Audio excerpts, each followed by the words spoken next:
I got another one of the foreign ones. Because I forgot documentation, I got security. Not bit at all.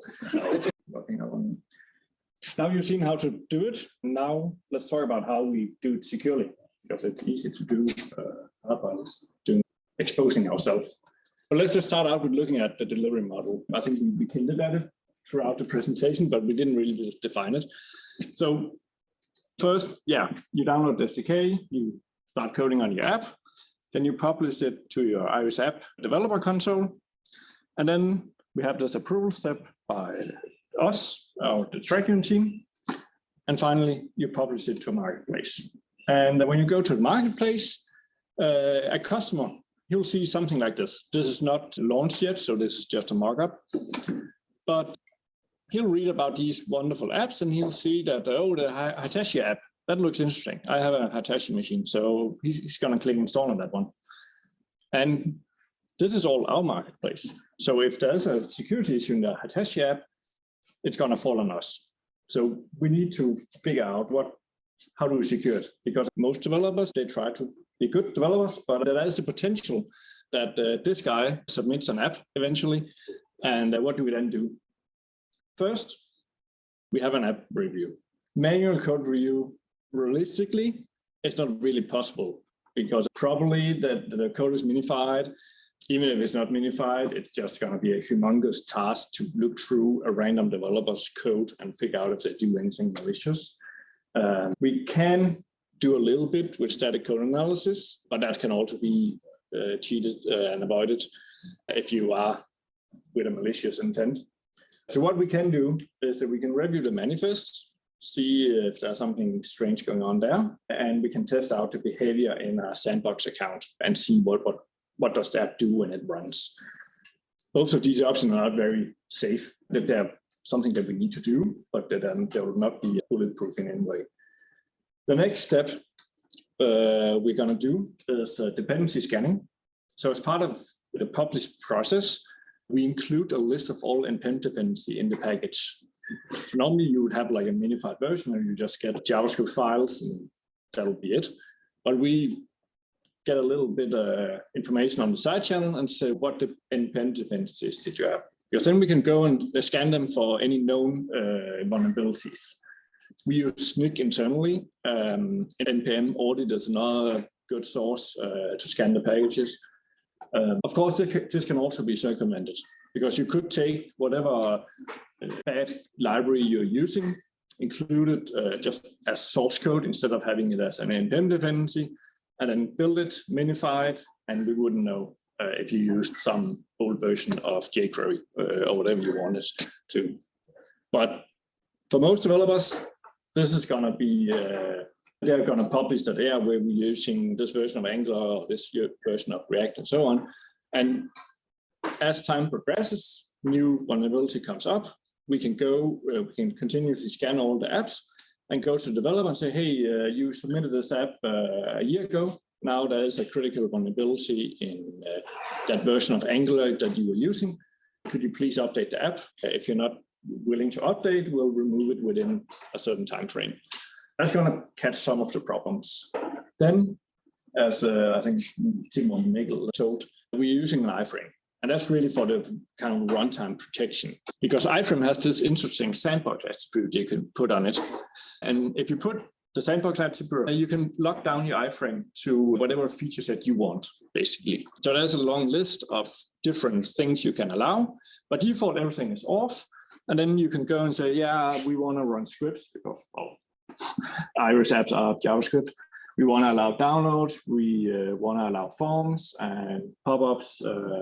And that will close down like a lot of stuff. You cannot change the top navigation, for example, with this sandbox. So we cannot just suddenly redirect the user to a site that looks like Manager but isn't Manager and will try to steal your credentials.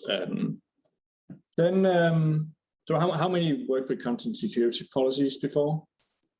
Okay, so content security policy has been around for a long time in browsers. They are a way for a server to tell the browser that when you load this page, this is the content that I allow on this page, basically.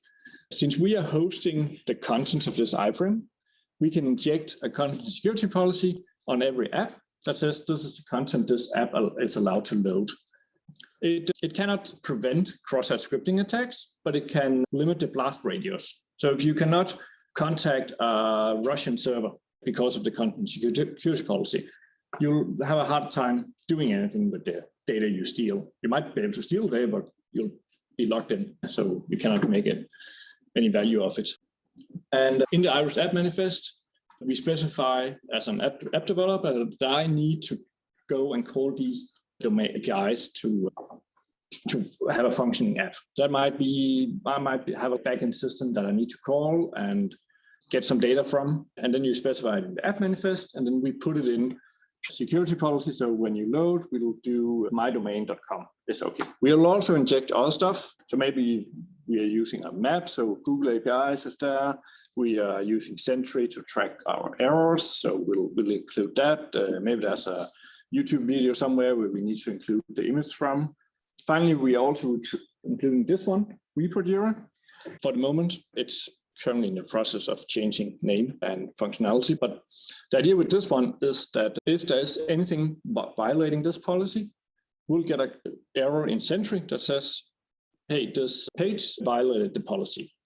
So we can easily monitor if some app is suddenly starting to do something strange. Maybe it's just calling strange URLs, and we can go investigate. So what is going on? Why is this intended behavior, or is this some malicious behavior that we need to shut down?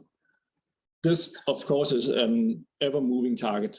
The CSP header I just talked about is really good when you load the initial page inside the app, but there's not really a way to prevent the app from navigating to different pages inside the iframe. The iframe is still going to be with the sandbox attribute, but you can still navigate. The CSP attribute is coming, and it will allow iframes to enforce a CSP policy from outside the iframe. So what will happen is that we, on the host application, will say that in this iframe, we expect this CSP policy. Then there's a protocol that goes on when it talks to the server and says, do you accept this CSP policy? So will say, yes, I accept it. And then it will render the iframe with that CSP policy. Currently, it's experimental status. It's supported in Chrome and clones. And yeah, I hope it will come to the other ones, because it is good from a security point of view that you cannot escape the CSP policy either. There's also another attribute coming, that allow attribute. It allows you to specify a feature policy. So they're more like, can you access the microphone, the geolocation, the full screen, that kind of thing. So basically browser features that you can lock down and say, inside this iframe, you cannot do these things. Some of them are probably more security related, others might be just be annoying behavior for the user. Yeah, that is stuff that we haven't implemented yet, but we are monitoring to figure out when we'll start adding those. There are a lot of stuff happening actually around iframes and security at the moment. So all of these things didn't come out of thin air, and we should give credit to some of our inspiration. So Senders, they've been doing, this is the ticketing system that you might know about. They've been doing this for a lot of years, and they've actually went from having just all their apps loaded directly in the DOM, and then they tried to lock it down with doing different JavaScript tricks, and then finally they threw in the towel and said, we're gonna put it in the iframe to sandbox it. Stripe, interesting. They actually, they're also using iframe, but they built their entire own component library, like we also did. And then they serialize everything inside the iframe out to that component library. So it's actually not rendering the iframe directly. It's just serializing everything that happens between the iframe that's running in the background and then their UI. Now they are also handling credit cards and stuff, so that's probably also why they wanted a bit extra layer of security. At Legend Force, they're doing something really interesting on the backend side, because they're actually building something similar for the backend, and that's we are also looking in that direction, but we are not there yet. We need to start somewhere, so we started with the UI. But they're essentially running JavaScript snippets from external developers inside AWS Lambda functions in a secure sandbox as well. So that was security. Then let's talk about how we handle our public NPM packages. So we have a bunch of packages already on NPM, and we try to create as small packages as possible because it's just nicer to have a small package instead of having one humongous package that have every component in our code base. It's nicer to have a small package with the base components, and then maybe you can pull in, for example, custom fields components that Mikkel showed, and use those if you want. If not, you don't need to pull in that. And that leads to a lot of packages. And as we already said, we have a mono repo, but we chose to do one version per package. As you can see, if you go back here, that the version numbers, they're all different because NX will detect that there's a change and then build this package, but it won't build it if there isn't a change in it. The versions numbers are not synced, but we try to have a few dependencies that will depend on other packages.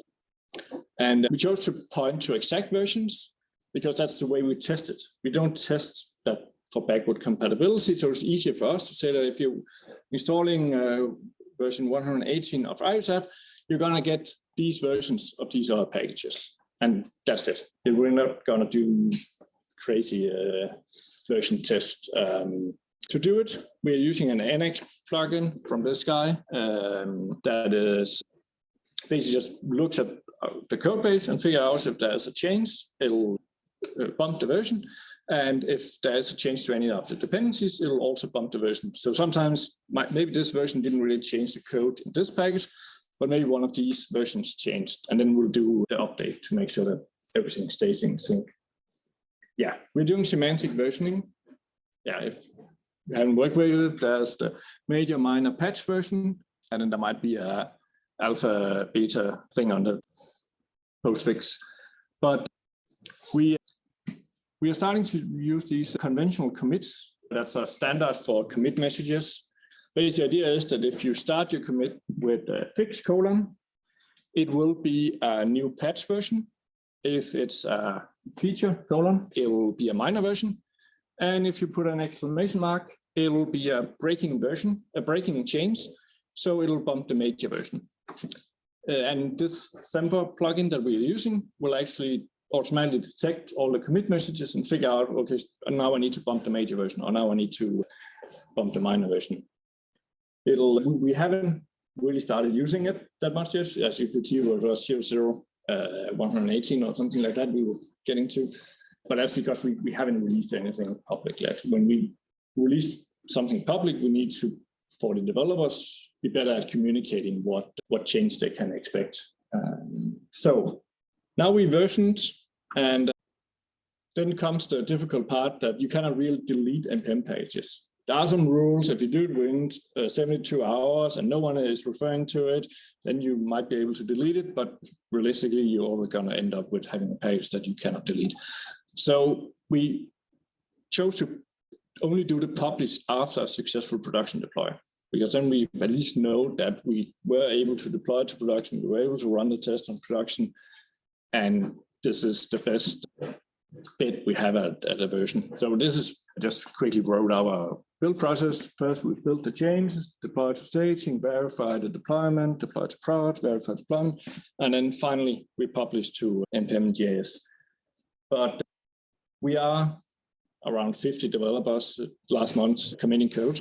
So once in a while, someone's gonna push another change to the mono repo that will change again, trigger a new build. So once we come in on to here, we publish, everything's awesome. But this one, because it started building over here, where it could see, oh, the last prod deploy was a while ago, so I'm going to build all these changes. It also thinks it needs to publish the same packages. So now we're using this publish if not published plug for NX, where it'll simply tell us, okay, we're skipping it because it's already published. So the first build will go through, publish the packages, and the second one will just say, yep, nothing to do here. Yes, questions? I'll stop sharing. I think it was Amelia now? Yeah. say that review process again, or